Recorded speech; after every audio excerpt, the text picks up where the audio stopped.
5ই August আমি কি ইচ্ছে করে পালিয়ে গিয়েছিলাম, নাকি আমাকে তাড়িয়ে দেওয়া হয়েছিল?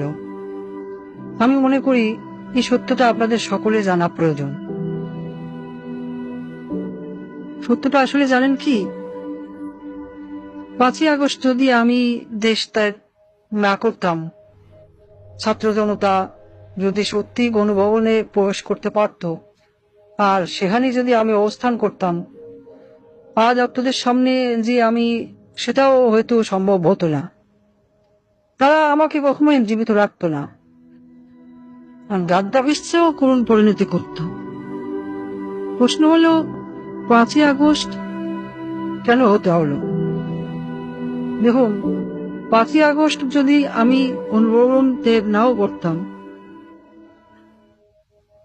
একটা না একটা সময় ওই বাড়ি থেকে আমাকে চলে যেতেই হতো।